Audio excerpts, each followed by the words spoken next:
माता पार्वती ने महादेव के लिए महादेव भक्तों से क्यों मांगी रोटी, आइए जानते हैं। इस कथा में एक गांव में एक बूढ़ा व्यक्ति रहता था। वह जंगल से फूल और बेलपत्र लाकर मंदिर के पास बैठकर बेचता था। उसी से उसके घर का गुजारा चलता था। उसका घर बहुत गरीब था। जिस दिन फूल और बेलपत्र बिक जाते उस दिन उसके घर में खाना बनता था, और जिस दिन नहीं बिकते उस दिन पूरा परिवार भूखा सो जाता था। उस बूढ़े की एक दयालु बेटी थी। एक दिन उसने अपने पिता के लिए 4 रोटियां उनके गमछे में बांध दी। तभी उसकी माँ ने पूछा, बेटा तुमने अपने पिता को 4 रोटियां क्यों दे दी? अब हम लोग क्या खाएंगे? बेटी बोली, माँ पिताजी बहुत दूर जंगल तक जाते हैं और सारा दिन मेहनत करते हैं, इसलिए मैंने अपना हिस्सा भी उन्हें दे दिया। आप चिंता मत करो, मैं भूखी रहकर पिताजी का इंतजार कर लूंगी। बेटी की बात सुनकर बूढ़े की आंखों में आंसू आ गए। उसने अपनी बेटी के सिर पर हाथ रखकर कहा, बेटा तुम इतनी धूप में मेरा इंतजार मत करना, मैं शाम तक घर आ जाऊंगा, तुम घर में माँ के साथ रहना। इतना कहकर बूढ़ा जंगल के रास्ते मंदिर की ओर चला गया। वह मंदिर के पास बैठकर फूल और बेलपत्र बेचने लगा, लेकिन उस दिन कोई भी उसके फूल और बेलपत्र खरीदने नहीं आया। सुबह से शाम हो गई, फिर भी कुछ नहीं बिका। थका हुआ बूढ़ा जंगल के किनारे बैठकर अपनी रोटियां निकालने ही वाला था कि उसी समय भगवान शिव और माता पार्वती वहां बैठे बातें कर रहे थे।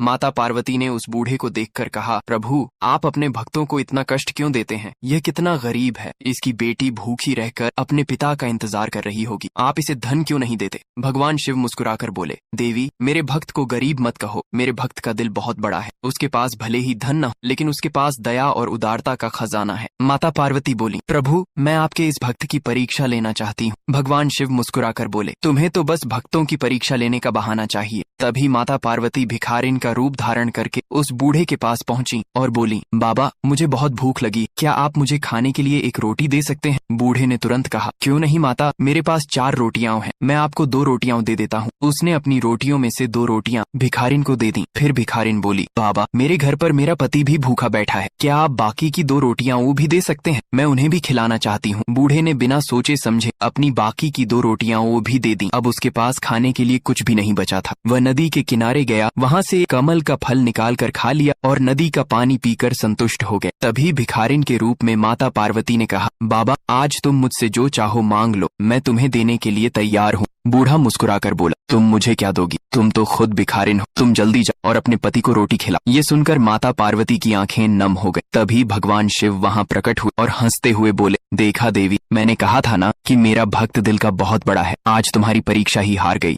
माता पार्वती ने भगवान शिव के चरणों में प्रणाम किया और बोली, प्रभु मुझे क्षमा करें, अब मैं आपके भक्तों की परीक्षा नहीं लूंगी। उधर शाम को बूढ़ा घर लौट आया। उसकी बेटी ने पूछा, पिताजी क्या आज फूल और बेलपत्र बिक गए? बूढ़े ने सिर झुकाकर कहा, हाँ बेटा, आज मंदिर में भीड़ कम थी। बेटी जब फूल और बेलपत्र की थैली खोलने लगी तो उसने देखा कि उसमें बहुत सारे सोने के सिक्के